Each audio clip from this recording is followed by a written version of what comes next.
Olá, seja bem-vindo ao meu canal. Meu nome é Marco Teles e hoje nós vamos discutir sobre um tema que não é tão radical assim, embora pareça, mas é uma dúvida que está impressionando, digamos assim, ou preocupando algumas pessoas no meio evangélico, né?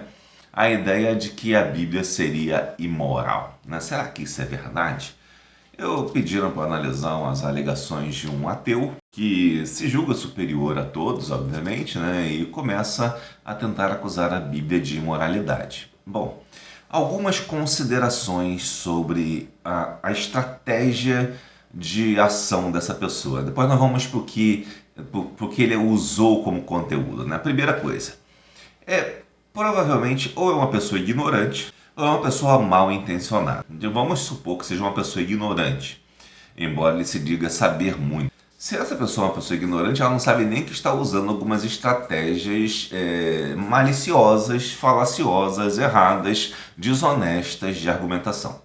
A primeira coisa, quando você vê uma pessoa que está usando essas estratégias, é que ela usa centenas, dezenas de argumentos em curto espaço de tempo sem desenvolver nenhum argumento. Tenta apresentar provas, mas bota várias afirmações sem desenvolver nenhuma. Quando você está seriamente defendendo alguma coisa, você pega aquela pretensa prova e analisa a prova. Você não apenas apresenta a pretensa prova. Você tem que analisar a prova para comprovar, para justificar de que aquela sua alegada prova vale como prova. Em momento nenhum essas pessoas fazem isso. Geralmente esses ateus que querem ganhar dinheiro, na verdade, com o escândalo, eles fazem de uma forma muito aleatória, vão citando coisas e coisas, eles fazem uma lista de centenas, às vezes, de coisas ou dezenas de coisas, e vão mostrando para se gerar sobrecarga de informação. Então as pessoas pensam que estão recebendo informação, quando na verdade estão sendo ludibriadas, porque estão recebendo informação nem pela metade, nem um décimo da informação estão recebendo. Então isso já é uma situação em que ocorre o ludibrio, ou enrolar as pessoas, né? Então é uma coisa que deve se tomar muito cuidado com isso. Outra coisa também é o uso de palavrões. Geralmente esse sujeito usa muito palavrões, acusam, desafiam e coisas do tipo, né? Por que eles usam palavrões? O palavrão é uma forma de violência verbal, é uma forma de intimidar aquela pessoa que você está, digamos assim, atacando e ao mesmo tempo atiçar o ódio da outra torcida, né? Então o palavrão é uma forma de manipular as pessoas. Então nós já vemos aí nesses vídeos que as pessoas usam contra a Bíblia para dizer que a Bíblia é moral, duas formas de manipulação que são usadas o tempo todo. Nem muito criativo o sujeito é. Como você pode ver, esse sujeito, que eu não vou nem dizer o nome porque não merece nenhum tipo de consideração em relação às besteiras que ele falou, né? É um sujeito que não tem nenhum tipo de ética com seu próprio público, trazendo para o público coisas de forma manipulada e manipulando o público por interesses que desconhecemos, né? Interesses esses que podem ser até satanistas, não somente ateus, né? Podem ter um viés de tentar atacar o povo de Deus e colocar a dúvida no povo de Deus e atiçar um sentimento de ódio contra o cristianismo que alguns sujeitos já nutrem há muito tempo. Bom, outra coisa que eu quero deixar bem claro aqui é que essas pessoas geralmente, quando querem acusar a Bíblia de alguma coisa, usam a maioria, 90% dos textos que eles usam estão no Pentateuco ou então no período entre o Pentateuco e ali o período dos juízes, né? O Josué, Juízes, passando um pouquinho para Reis, né? Eles não fogem muito disso. Os outros textos fora disso são uma raridade nas referências deles, né? usam alguns textos de profetas totalmente fora de contexto, tiram fora de contexto, não analisam o texto, essa outra marca do que fazem. Eles citam a prova sem analisar a prova de forma séria.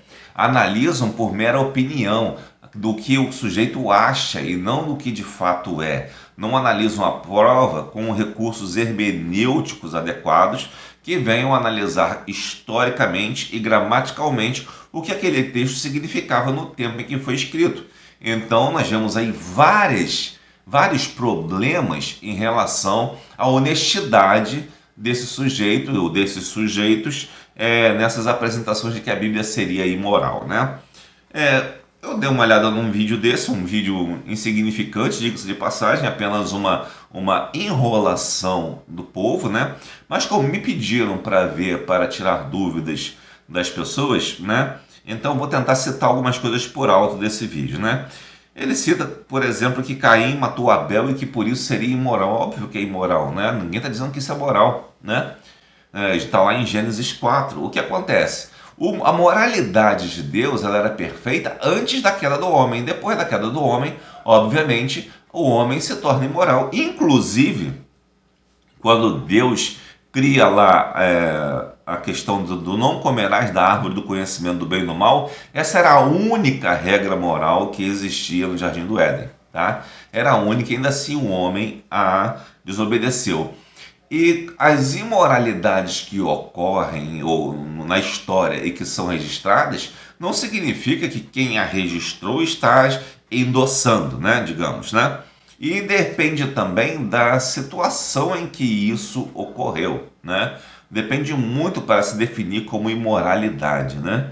Em alguns casos, né, isso pode até ser considerado dependendo da situação. Imagine você, por exemplo, que alguém chegue na sua casa procurando alguém para matar e você sabe onde essa pessoa está. Você vai contar? Não, você vai mentir, obviamente, né, para não entregar essa pessoa à morte. E isso é imoral? Não, embora você tenha mentido que prioritariamente mentir é imoral, certo? Então devemos ter noção de que situações as coisas estão, né? No caso ali, especialmente Caim e Abel, foi realmente um registro de um problema que ocorreu naquela família. E observe que o fato da Bíblia registrar essa situação não significa que ela esteja endossando de forma nenhuma. Você pega um jornal hoje, qualquer jornal, né? E você pode encontrar lá vários relatos de crimes, né?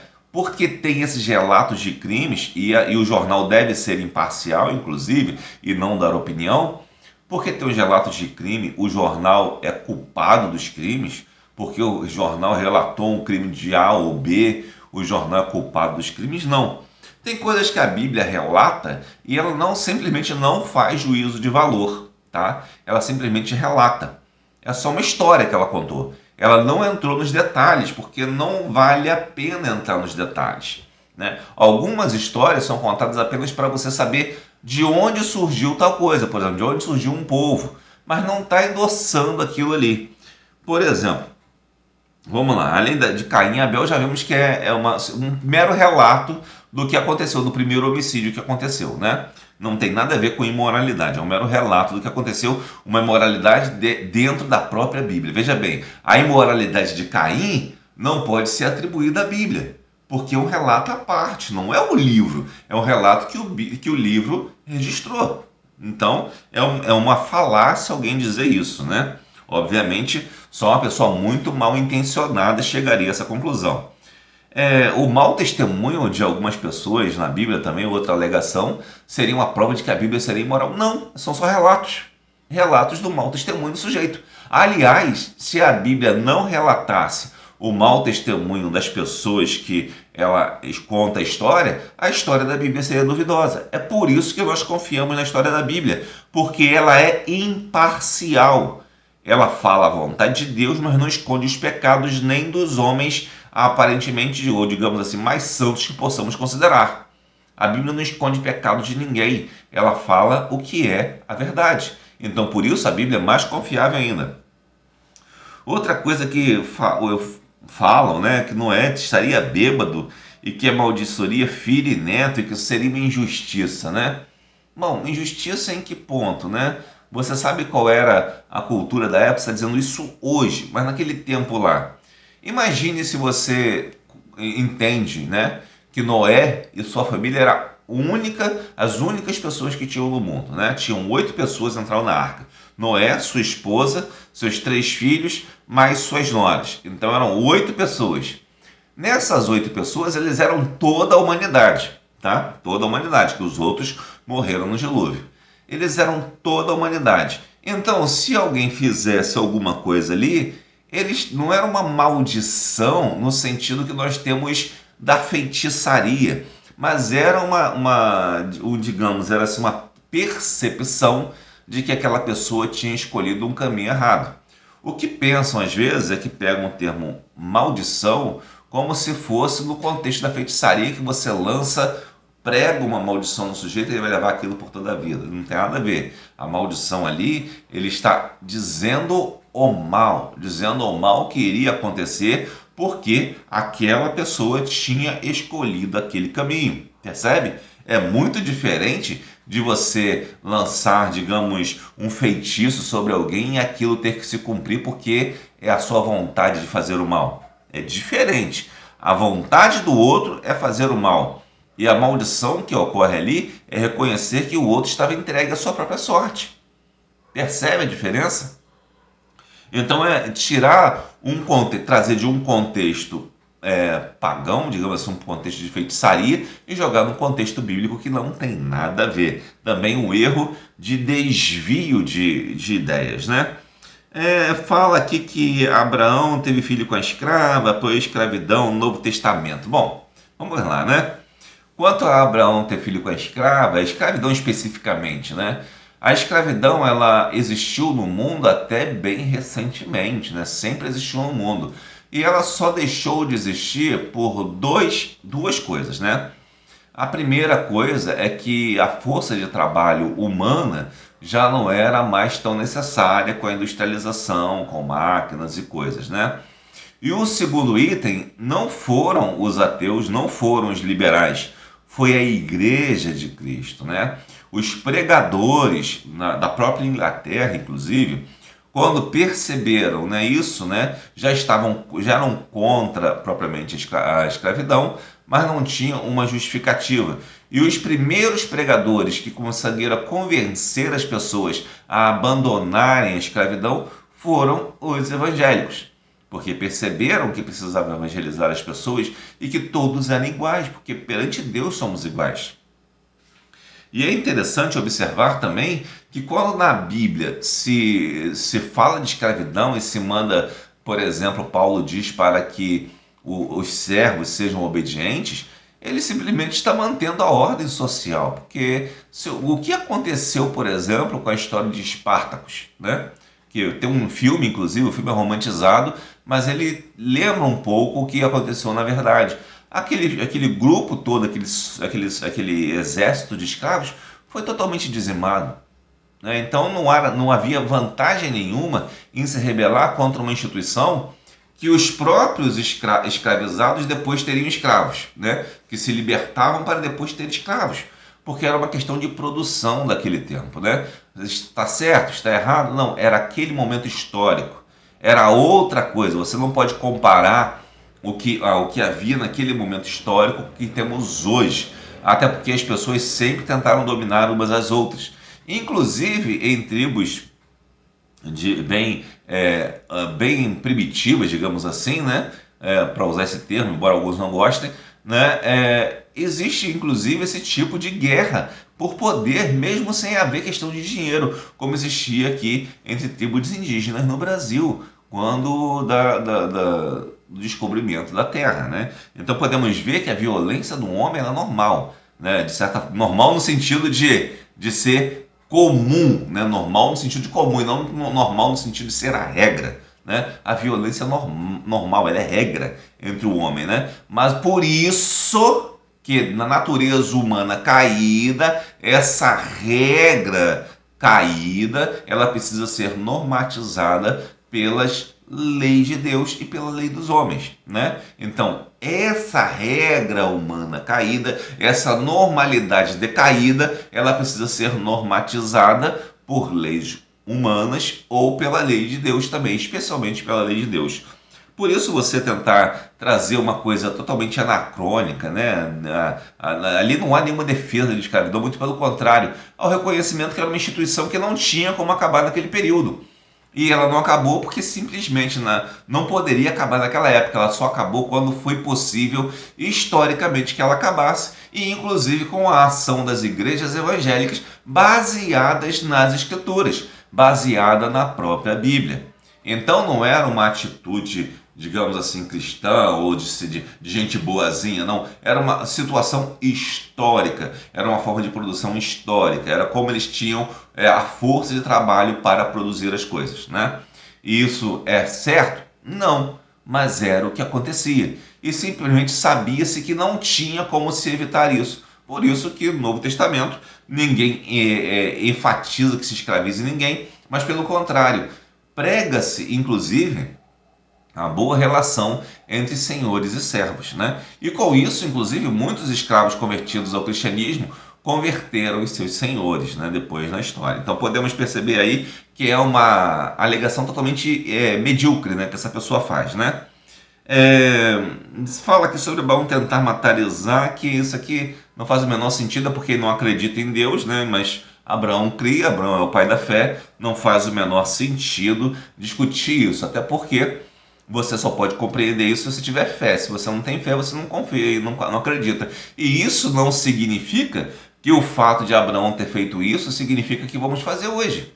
Porque, mais uma vez, é um relato específico para Abraão e não para todas as pessoas. As pessoas não têm que repetir tudo o que está na Bíblia, né?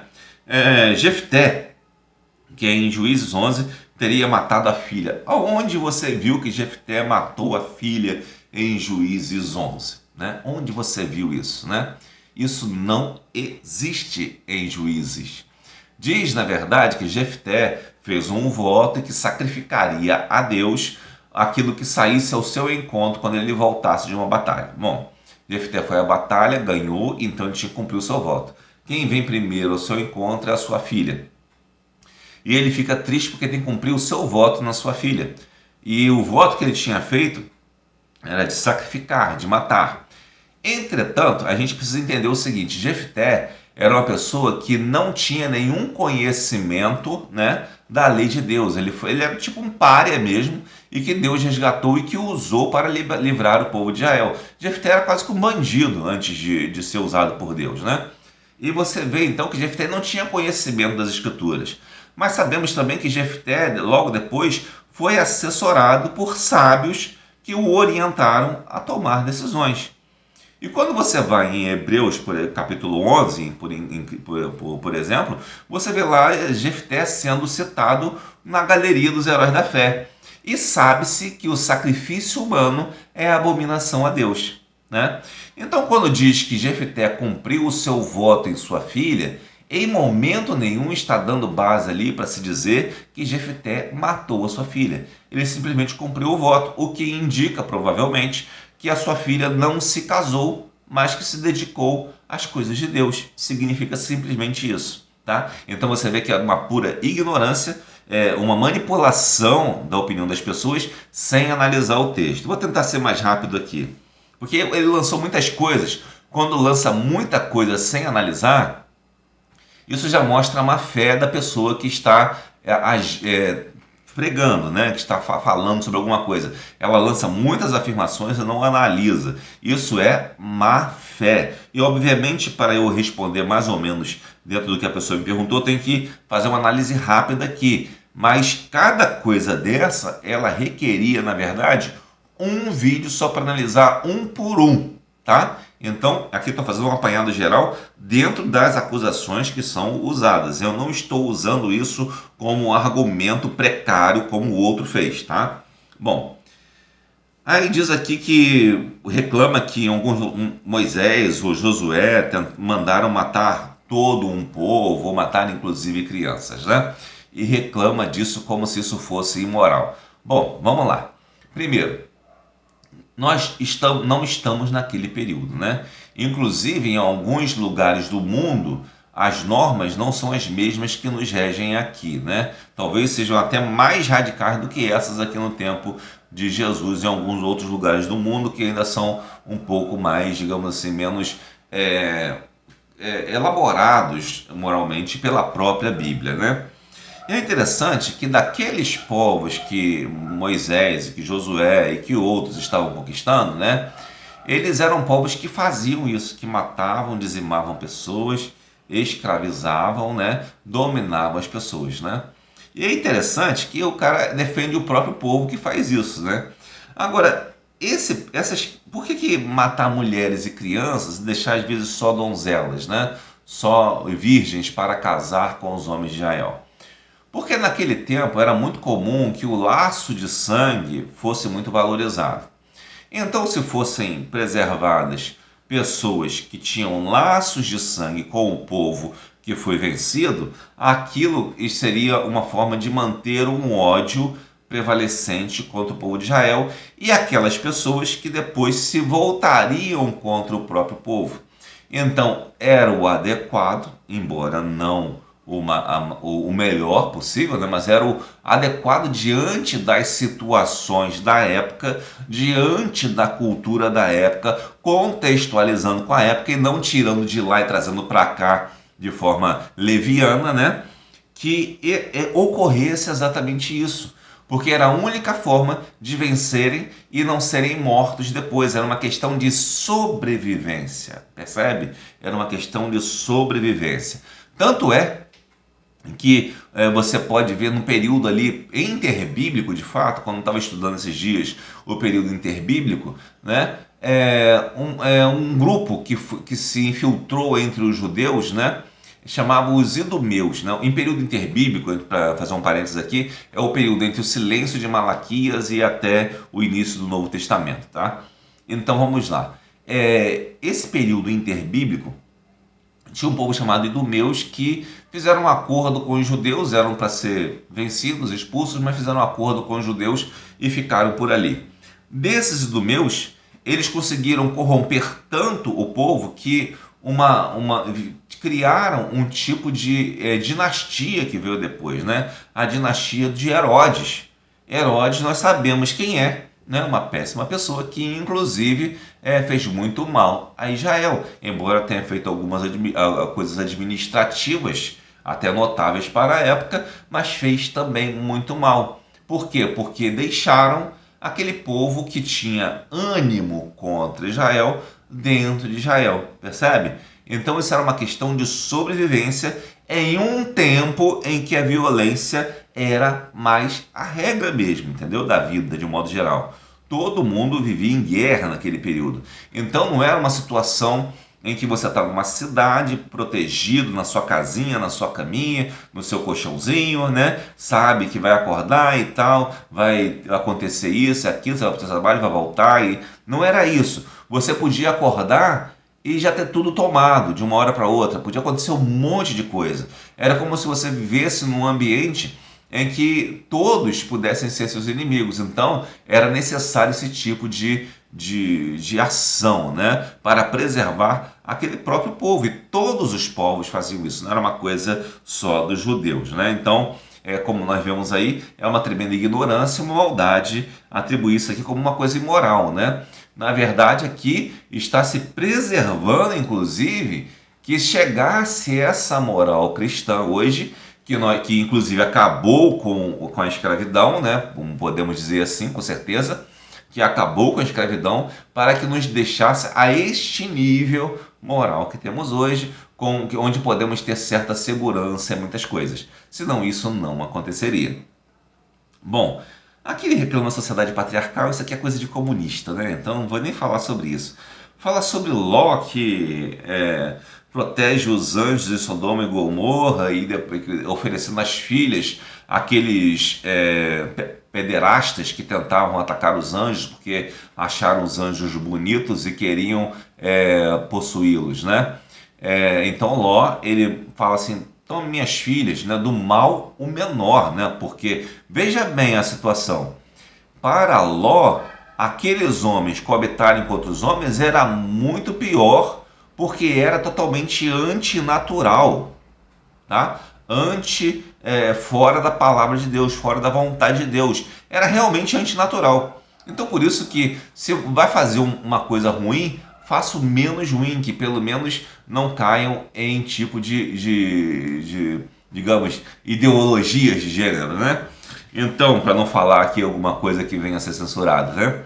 Então, por causa disso, para que não caísse na pederastia, Ló tentou amenizar, e também Ló, ele sabia que eles não iam aceitar. Por quê? Porque aqueles homens não gostavam de mulher, né? Então eles não gostavam de mulher, não iam aceitar. Ló tentou negociar para que aquelas coisas fossem apaziguadas. Foi uma forma de tentar apaziguar as coisas. Mas aqueles homens não queriam mulher. Ló simplesmente fez digamos assim, um blefe, digamos, né? Talvez tivesse até que cumprir se os caras obrigassem, porque era a maioria. Mas nós vimos que não aconteceu, porque os anjos interviram. Posteriormente, nós vemos que as filhas de Ló, né, embebedam o pai e têm filhos com eles. Essa narrativa aí na Bíblia é uma daquelas que eu citei, que a Bíblia não está enfatizando, não está apoiando nada disso. Ela está simplesmente dizendo, foi assim que surgiu o povo tal, né? E tinha dois povos ali, que eram os amonitas e acho que os amorreus, né? Que saíram de Ló. Está mostrando a origem dos povos, mais nada. Não está dizendo que as mulheres estavam certas, que estavam erradas, não diz nada disso. Então não tem nenhum argumento moral ali nesse texto. Ele não tem finalidade moral, é só uma finalidade informativa, né? Bom, aí ele cita vários lugares aqui, dizendo dessas questões de guerra que já expliquei, né? Aí fala de crueldade com animais, como se os sacrifícios fossem crueldade com animais, né? O que podemos perceber que não faz muito sentido, né? Até porque esses animais eles eram mortos e alguns eram sacrificados em holocausto, né? E outros, esses animais eram sacrificados e parte desses animais, às vezes só a gordura era queimada, e eram consumidos. Não era uma questão de crueldade. Esses animais eram consumidos, às vezes, pelos próprios sacerdotes ou até pelo povo, de alguma forma, né? Então esses animais eles eram também alimento. Então não era uma matança generalizada, como você vê em alguma esquina, que alguém vai lá, mata um animal e deixa ali apodrecendo. Não era isso não, tá? É muito diferente disso. Então você vê aí uma interpretação totalmente equivocada do que seria crueldade com animais. Ora, até hoje nós nos alimentamos de animais. E uma das formas muito comuns naquele tempo era isso, inclusive não só entre os judeus, entre outros povos. Você encontra Paulo, por exemplo, dizendo, não pergunte de onde veio a carne que você compra no açougue. Simplesmente coma e entregue a Deus. Por quê? Porque nos tempos pagãos também se sacrificava animais e parte dessa carne era vendida nos açougues. Percebe? Então você não deve entrar nessas ideias, crueldade, não sei o quê. Isso é mimimi de gente que não tem o que fazer e possivelmente mal intencionada, né? Podemos ver ainda aquele texto de que Deus cria o mal. Tem um vídeo aqui, você vai lá assistir, eu vou botar no link aí, sobre essa questão de Deus cria o mal, né? Isso é mais uma interpretação totalmente equivocada, né? O sujeito, como eu falei, usa muitos palavrões para te manipular e fazer você de trouxa. Usa citações descontextualizadas, né? Pega citações, descontextualiza totalmente. E pega textos que são muitas vezes simbólicos em algumas coisas e tenta trazê-lo como se fosse objetivo, né? Afirmativo, alguma coisa, né?